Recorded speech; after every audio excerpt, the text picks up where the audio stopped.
Micro, small, and medium scale enterprises are faced with the challenge of accessing traditional credit. Now, many times it's due to stringent requirements, also a lack of credit history. This begs the question, what are alternative sources of funds for business owners? Welcome to Tech Question Special. I'm Ibu Kumba Ankole.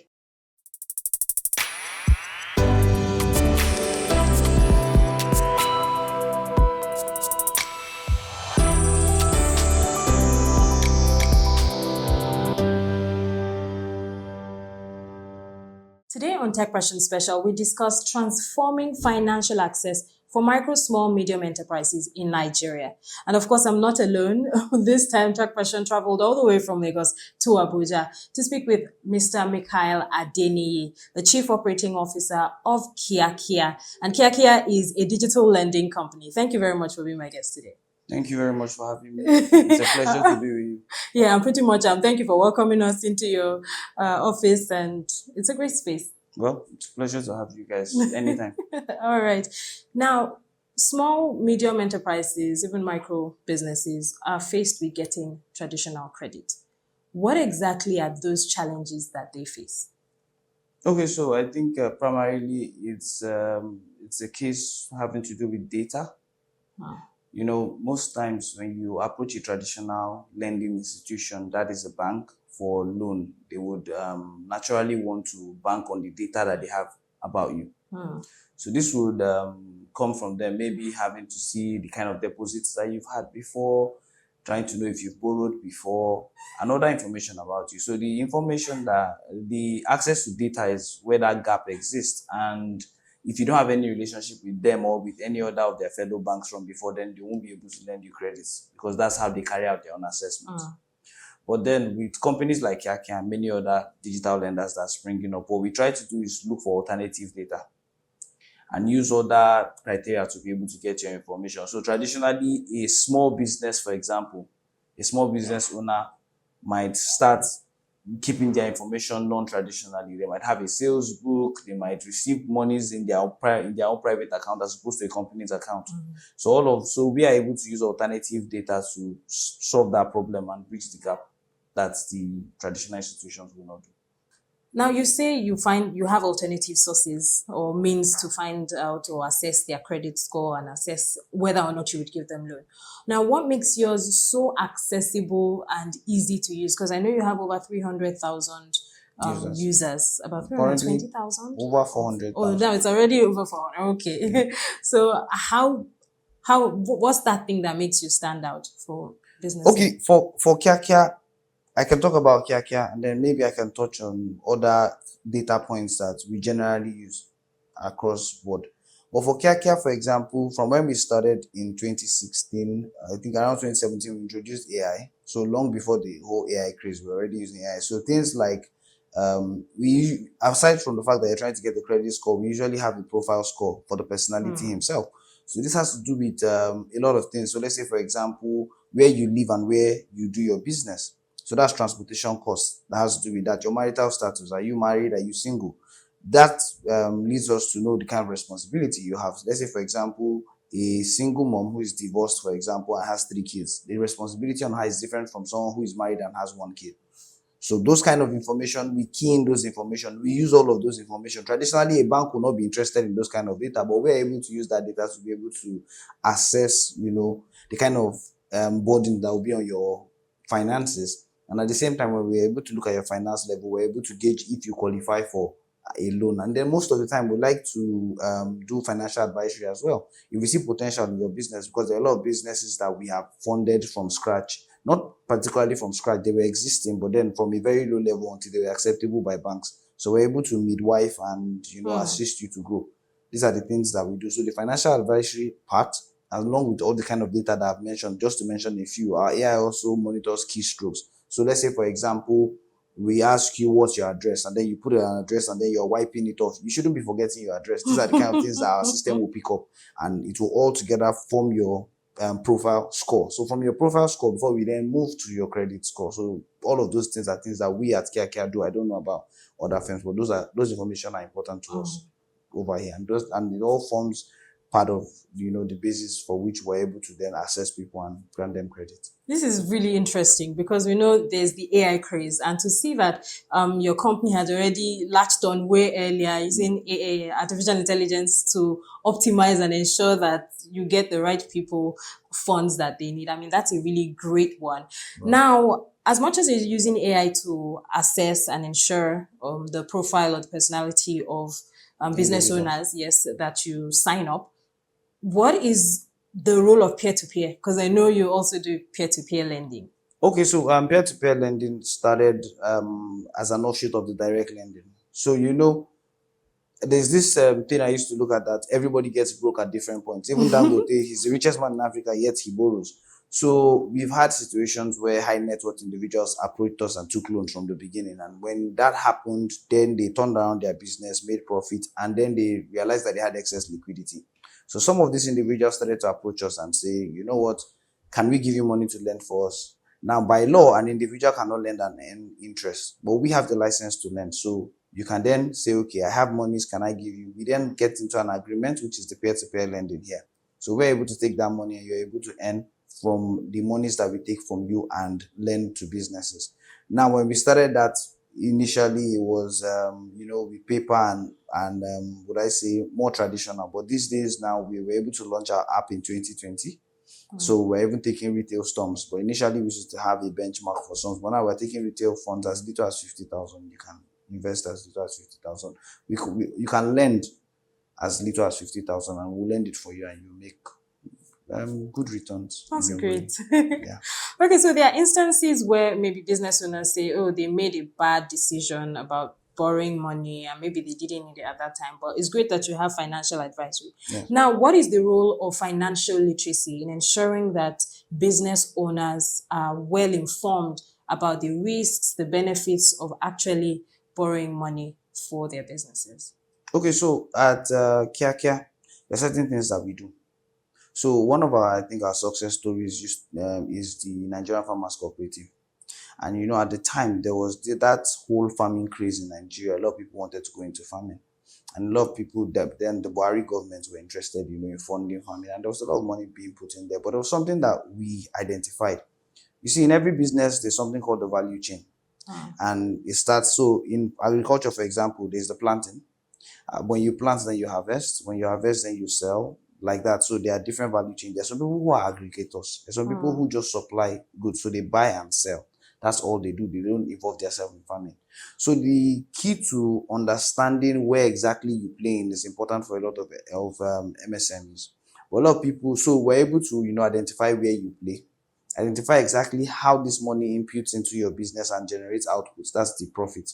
If we see that, okay, this money that you're trying to borrow will not generate enough output to cover your cost, the cost of funds, which is our interest, and then still make you profit, we start to advise you to maybe move to another value chain or assist yourself. So regarding what you said about people complaining about not needing the money or using the money wrongly, an example is a lady that sells food not far away from here. When me and her started becoming friends, I used to call her mommy, and we used to have conversations. When she found out that we had a lending firm, the first thing she said was, God forbid, she can never take loans. And I was like, why?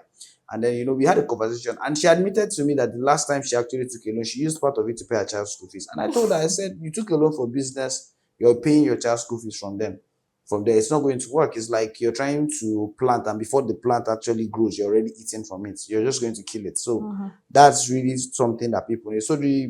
So financial literacy and financial advisory goes a long way, in helping people make sure that they use these funds the way that they are supposed to use it, and at the same time generate enough profit or to cover their interest and everything. That's important. Okay, so now can you give like a 3-step guide or 3 tips on how business owners, even individuals, can prepare their minds ahead of lending, like having the right mindset towards lending? Now, this is why you had said that the woman said she would never lend or she would never borrow money anymore. Yes. So to disabuse people's minds from the fear, because sometimes, like you raised, it was her fault. She diverted the funds where it wasn't meant to be. So what are like 3 tips that you can give individuals so that they understand that this money is for this And so I need to be disciplined enough to use it for what I say I want to use it for. Okay, before I give the tips, if you don't mind me saying,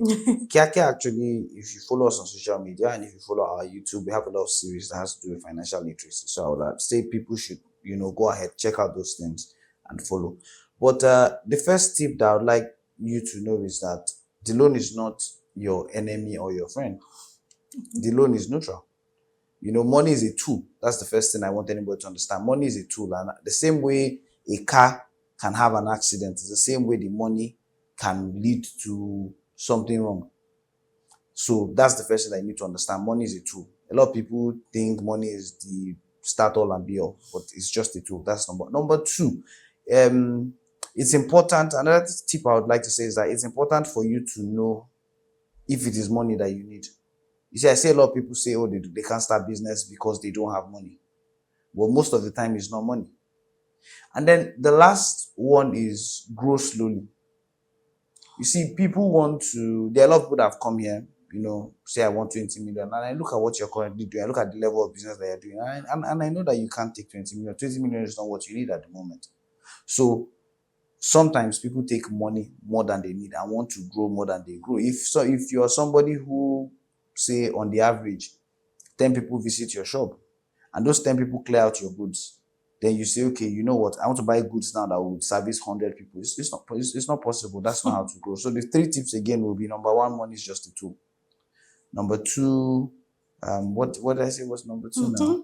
Number 2 is I think you need to know where you are. Yes, you need to know where you are and don't grow too rapidly. And I think the third one as well. So it's important that people follow those tips. And then of course, go on Kiakia. There are many more tips for you to watch on any of our series that would assist your business greatly. All right. So are there specific sectors that really would need funding compared to others?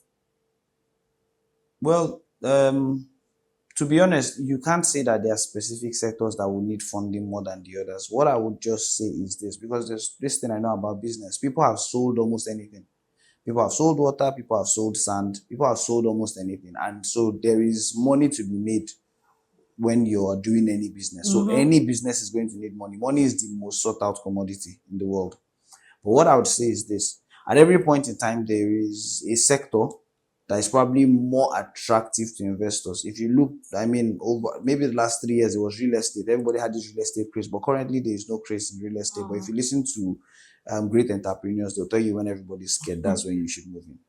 So I would say all sectors will need funding. But yes, the MSME, the small scale sector, needs funding because they are less attractive to traditional lenders. So they need critical funding because the truth is that's the sector that employs most people in Nigeria as opposed to the major sectors. The major sectors are not the largest employers. So the fact that we have the small sector, self-employed, these days, a lot of people want to do things online. We have students who want to sell wigs, who want to sell shoes, something. Those people need funding because that's how they're able to, that's what employs the most of people. So if you want to reduce unemployment, I think that's a critical sector. The small and medium scale businesses, they are a critical sector that needs funding. So, it's pretty interesting that you've highlighted, that's the area of where pretty much the bedrock of the economy is, because a lot of people, like you said, have been employed.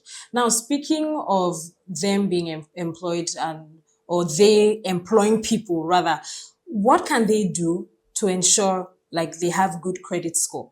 Now, the reason I'm asking this is you explained that there are so many businesses, there are a couple of businesses that you have assisted and you've been like a midwife to the point where now they can go to traditional banks. So what are those things they need to start preparing? So we know that I can start now and then I come to Kiakia, they give me this loan and all. But before I even get there, I look serious enough that they would lend me the money I need now, and then they can also prep me when I need to get maybe larger loans beyond the limit. Okay, again, it has to do with data again. It's proper bookkeeping.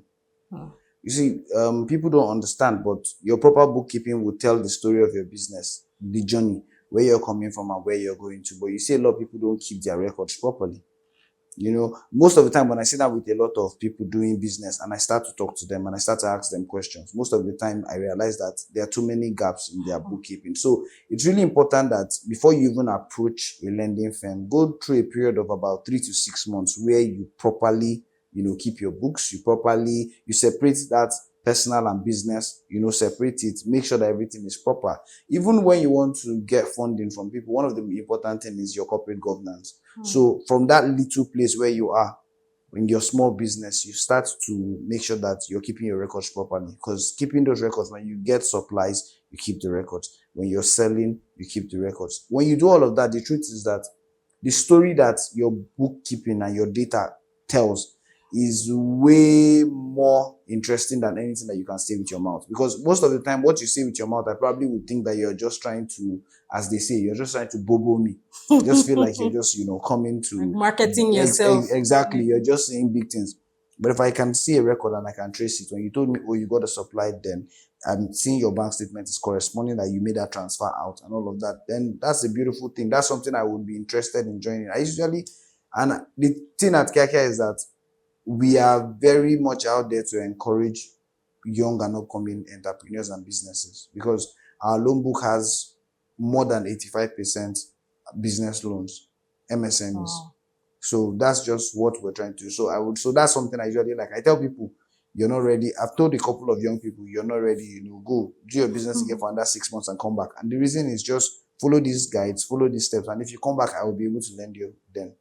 That's great. So now what's the role of technology in this bookkeeping? Because you've said initially that, some people usually do it manually and they're keeping their records, and because maybe the government or banks are not looking at those type of record keeping, then you can help them and look through that amongst other AI assistants that you use to assess them. Yes. So what is the role of technology in ensuring that they can speed up bookkeeping? Because some business owners, they know about their business, they can sell their business, but they can't keep these records, and they try, but some might not just get it right, and they might not have enough hands. Or say, I want to hire an accountant and somebody in that light. But then with, like you said, AI and other tools, it can speed up the process. So how can they begin that? The truth is, an accountant will always be relevant whether those apps exist or not. I'd like to put that out there.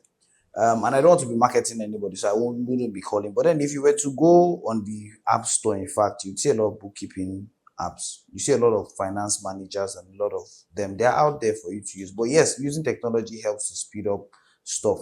The only just thing I would say about the technology, again, is how they let you manually impute these details. For example, I think most of these apps allow you to actually play around with the things. So I'm going to come in and say, okay, maybe 100,000, then say that this is what I did. Meanwhile, there's probably no evidence. I probably did business of maybe 15,000, but then I can write 100,000 there.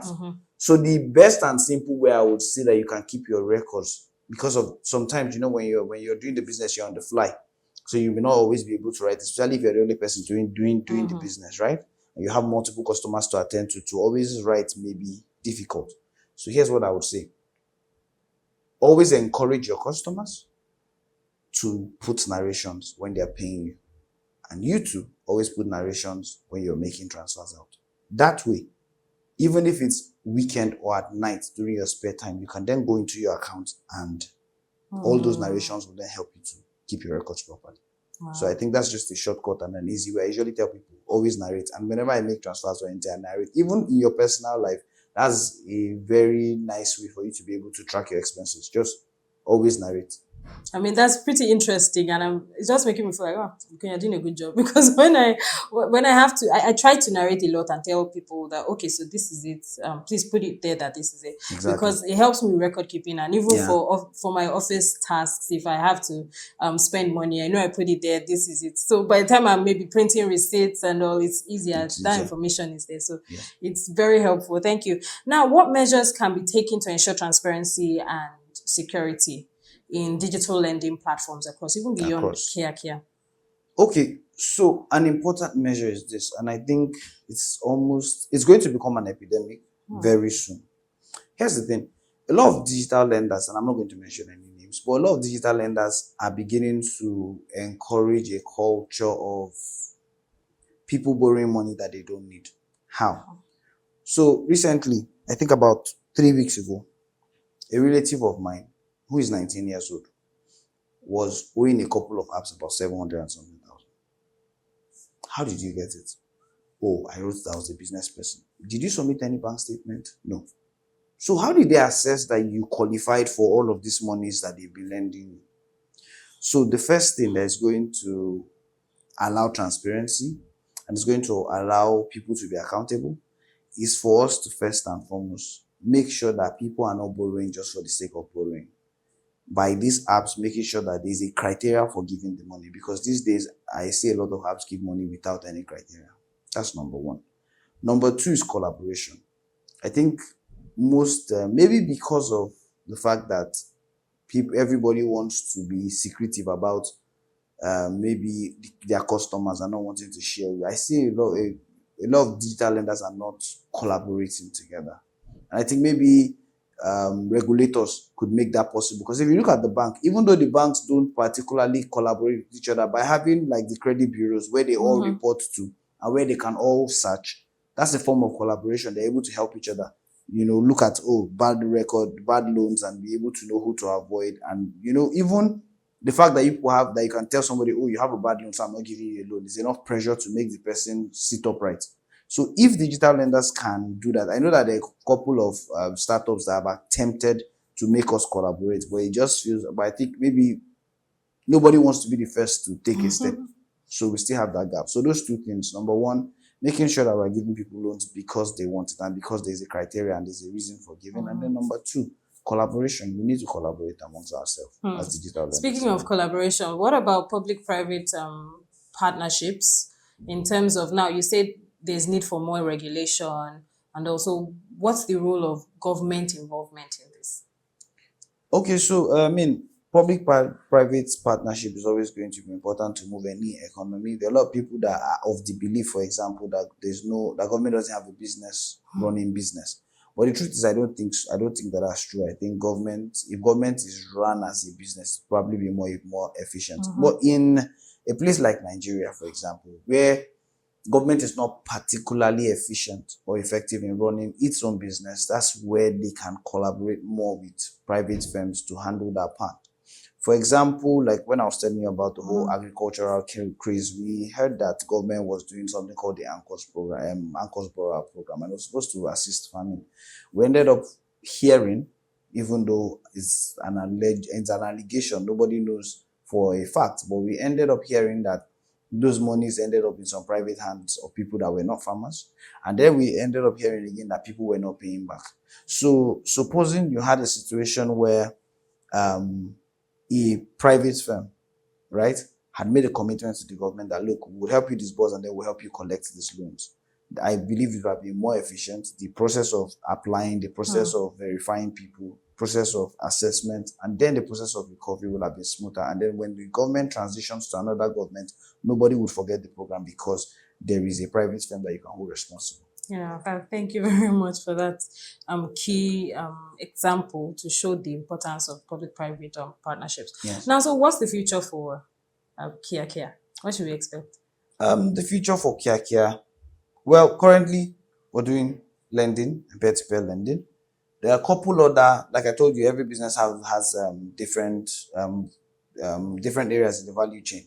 And so Kiakia is hoping within the next 5 years or thereabout to have established itself in other parts of the value chain. So aside from the fact that we're doing financial advisory to the borrowers, we're able to give them funds. And at the same time, we're able to make people who are lenders to also, enjoy the, the proceeds of the prosperity that these businesses have, because we're trying to, build mutual and shared prosperity among everybody. We want to do more, which is, for example, the collaboration aspect that I told you about. Kiakia would like to have an offshoot that can help people, help lenders to be able to collaborate and collect their monies more efficiently. And at the same time, we're trying to establish a media arm. The media arm is going to be focused primarily on financial literacy, to be like a school. So when you go online, you're able to attend that school and understand more how you can help your business. And of course, we are currently doing a lot of corporate social responsibility, and we hope to do more on a national level. Currently, yes, mostly in Abuja, but we're looking to go national with that and, put the brand out there. That's great. Thank you very much, Mr. Michael Thank you very much Adeni, for for having me. being my guest today. Yes. And I mean, I look forward to more conversations around the financial system in the future. I'm here anytime. All right, so that's all on Tech Passion Special. Remember that you need to be intentional about keeping your books so that when the need arises, you know that you're already compliant to access loans and other benefits that might accrue to your business. My name is Ibukun Bankole. Follow us across our social media platforms and remember to subscribe to Tech Passion TV on YouTube, Tech Passion News across all our social media platforms. See you again. Bye-bye.